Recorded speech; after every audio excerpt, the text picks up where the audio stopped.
And we're back. Steve Lehman along with Rhett Bryan from Titans Radio tonight here on SportsLine, talking all things Titans. Big moves yesterday. Steve Underwood, the now permanent president of the Titans. Rustin Webster out as GM, so commenced that search. Started with 80 candidates or so, down to a list of 14. We'll get to some names on that list coming up here in just a couple minutes. And obviously, you're looking for a permanent head coach. Mike Mularkey remains involved for the time being as the interim coach and could eventually have that tag removed and become the permanent head coach. But certainly this team's going to exhaust all of its options and look out there for other candidates as well. Our phone lines are open. 737-7767 is the number. Let's go to Philip. Philip, good evening. You are next up here on SportsLine. All right. Look, the one thing I'm sick and tired of hearing media types like your guest and yourself and everybody on the radio talk about is we don't want a Jerry Jones. We don't want a Dan Snyder. We don't want a whatever the Patriots owner is. I can't think of his name. We don't want that. Last time I checked, Jerry Jones has 3 Super Bowl rings. Jerry Jones has 5+ Hall of Famers since he's taken over the game. Why in God's name do idiots sit on television and on radio and say we don't want that kind of person? All right. When you call in and call the host an idiot or the guest an idiot, you probably don't get to stay on very long. That's just a general rule for people calling in. But here's the thing. Look, Jerry Jones had a lot of success. He was not overly involved in that big run there in terms of a on-the-field situation in a lot of the general manager aspects. He's become more involved, then he's kind of backed away from that in recent years. He's struggled to find his right role. Robert Kraft is exactly the owner that I would like. He's a guy who sits back, hires smart football people. Nick Caserio's a guy that could be in the mix for a GM position with Tennessee or someplace else, who's an up-and-comer in that organization. He's a guy who hires smart football people, signs checks, goes out and gets a lot of free agents. They draft well, they hoard draft picks, and they develop their own talent there in New England, and they've had a lot of success. He's the type of guy I want. The point being, it's not always great when your owner thinks that they're a football personnel person, goes out and wants to bring in all the talent themselves or tell you who you need. Or you brought up a case, earlier about Al Davis calling down and saying, get out of that defense. That's over the top. Sure. And Dan Snyder is a perfect example. In his first years of owning the Redskins, he was the first guy to pluck whoever he thought was a name that could help them get over the top. Deion Sanders, Bruce Smith. I mean, he would try to literally buy a championship. It never worked. And I think maybe he has backed off some. I would think that Jay Gruden has, got a little bit of control of the situation because they are the division winners and leaders of the NFC East, as much as that would pain Philip for me to say. Right. I mean, he's a big Cowboys fan. But yeah, Robert Kraft is a guy that I think when he walks into the room, commands it. The respect level off the chart.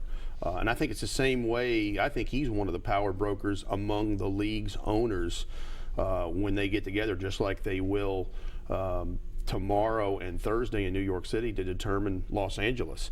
And I think he'll be one of the big power brokers behind who goes to L.A. and how those things happen. I guarantee you a guy like Tom Brady respects the heck out of him. Yeah. And look, some of the other really good franchises around the league, the Rooneys, they're a family that's involved, but they let football people do the football work. The Maras in New York. Absolutely. They're involved, but they have football people to do the football work. When you have owners that go across that line is where you run into some issues sometimes, and that becomes dysfunctional. I don't think the Adams family, from what we know about them, they're not football people. I don't think you want that. You don't want them to step out of their comfort zone and become that. You want them to be involved. You want them to sign the checks, but you want them to identify the right candidates here this month for a good GM, a good head coach, and then get out of the way. I would agree with that, and I think any time that an owner has stepped over that line, and we've all the classic ones we've talked about, it hadn't worked out too well. And when in terms of being a head coach, a prime example, Tom Coughlin, who stepped down yesterday in New York, is a prime example of a guy who backed off a couple of notches, changed. It won him over 100 ball games in New York and 2 world championships. Yep. So sometimes change isn't the worst thing in the Absolutely. world. Let's go to David. David, what's going on? I think the issue here is, let's get to the nitty-gritty. They don't have a GM. They don't have a permanent coach. Now, the issue is what the fans want to know is what are the qualities that a GM that you don't want in a GM, and what are the qualities that are specifically needed for a GM, And in terms of this, I think the missing piece here is the quarterback of the team. You can bring a GM do hundreds of searches. If the quarterback does not like what they are going to do, the whole thing becomes a mess.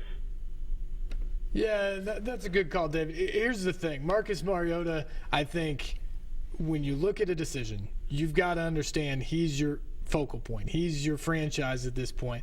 And you're going to have to build a team around him. You're going to have to build an offense, probably find a coach that fits his style to some degree. And frankly, Mariota's probably going to be involved. Steve Underwood said as much yesterday when it comes to the head coach. When they get down to the last few candidates, he's probably at least going to be aware, if not in the room, to talk about it at the end. But what are some of the qualities that either Steve Underwood said yesterday or, frankly, just you feel, Rhett, that the Titans need to look for in both a general manager and a head coach right now? Well, he said with a general manager, like we said earlier, 15 years of experience in procuring talent at the NFL level, with a knowledge of the evaluation process and the selection process. That's what the general manager, the head coach, again, whoever it's going to be is going to have to be someone who is patterned with what Marcus can do and how he can. And we talked to Marcus Mariota yesterday when they were cleaning out their lockers, and he said, I will certainly be watching this. I don't think he's going to find out by text who they've hired. Right. But I don't necessarily think he's going to be sitting there when they sign the guy. And I think they'll talk about some things as they whittle it down, like you mentioned. But he said, I will wholeheartedly support whoever they decide and whatever direction that they decide to go. So with David talking about the quarterback there, our caller, the quarterback is on board. He is a nice young man. He's not going to upset the apple cart. He wants to win. And he said, the first thing I want out of the gate is to get healthy. And then I want us to do the best we can to win ball games in 2016. I think he also showed this year that he's more flexible than maybe people thought when he was coming into the draft. People wondered about how he would go from that spread hurry-up offense at Oregon into more of a pro-style situation. He was very effective doing that this year, and so I think you feel good that you can put him in various different offenses with different parameters, and he can be the guy to lead you to good places. Let's go back to the phones and go to Jim. Jim, good evening. Hey, Steve. How you doing? Doing well. I'm good. I want to encourage the Titan Nation. Man, you guys are so close. And you touched on something that I want to bring up just a few minutes ago. And I've been a Steeler fan my entire life. And the Rooneys have been the ownership of the Steelers the entire time of the Steeler organization. They're in the building. They have hands-on, but they hire the football people and let them do their jobs. With exactly what you guys have been talking about. They're on it, but they're behind the scenes. The other thing is, I would let the Titan players vote. Ask them for one name each, anonymously, who they would like their coach to be this coming year. I think that would be an awesome input to the process. But I tell you what, I watched the Steelers build that team every year. They would get good draft picks, good free agency. And it didn't take long at all. And all of a sudden, they were in the playoffs. All of a sudden, they won a Super Bowl. They won 4 Super Bowls in 6 years. And the Titans are that close. I'm telling you, man, I've seen this whole thing before. So I just want to encourage Titan Nation and all you guys. You guys are close, man. Well, Jim, we appreciate the call. I think you're always close in the NFL. You're usually a quarterback, a head coach, and maybe a few other pieces away, and the Titans have the quarterback right now, so you feel good about that. Interesting thing there he brought up, have a locker room vote on potentially who they would like to be as the head coach. I'll tell you what, if they did that, there would be strong support for Mike Mularkey out of that locker room based off of how the last half of the season transpired. Just a 2-7 record as an interim coach, Rhett, but where does Mike Mularkey rank in terms of candidates to be the permanent head coach in your mind?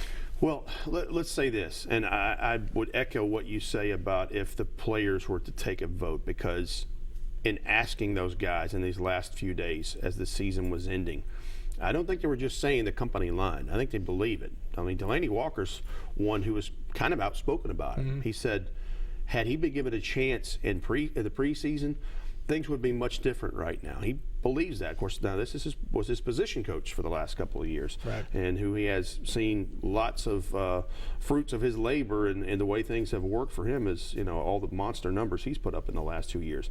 But to my colleague, Frank Wycheck, who said a couple of days ago on 104.5 The Zone, think about this. If he wasn't even close to being in the mix, he wouldn't still be here. That's one.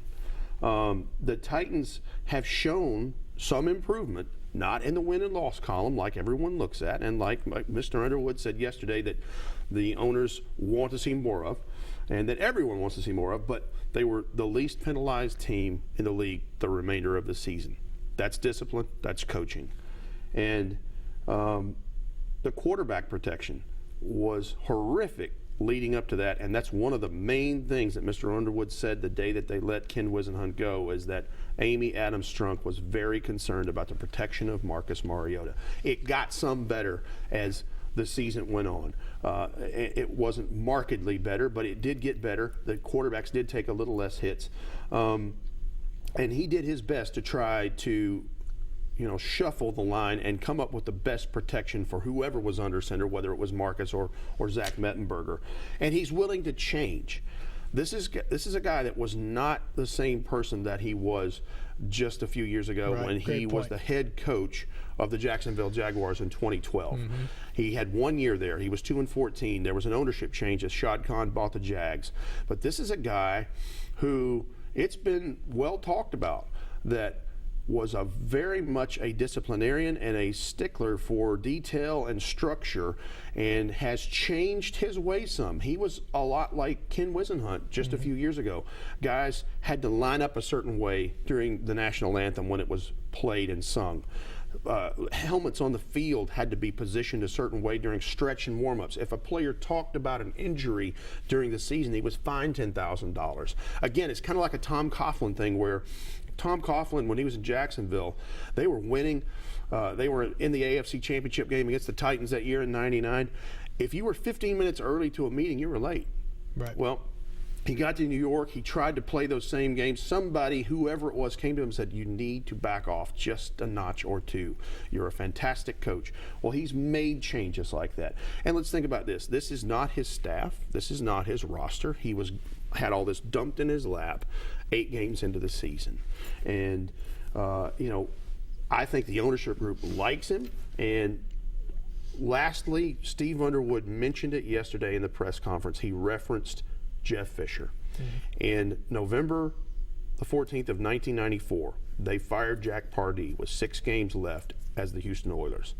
And he's told a story, Mr. Underwood has, how he went to a gas station about 11 o'clock at night in Houston and had the new contracted paperwork to make Jeff Fisher the interim coach for the rest of those games. Jeff Fisher won one of those games the rest of the year. They saw something they liked, and the rest was history, as he was the coach for the next 17 years and was a transitional piece in this team moving to the Mid-South. That's one of the pieces of stability that certainly helped at that point, and Mike Mularkey added stability at the end of this season, doing what he could in a difficult situation to kind of stabilize things, protect the quarterback as much as he could, shore up those protections, run the football more and less penalties, which was a big key that he said in his introductory press conference way back in November. We got to take a break. We will come back. We'll discuss some of the other coaching candidates and some of the GM candidates right after this here on SportsLine.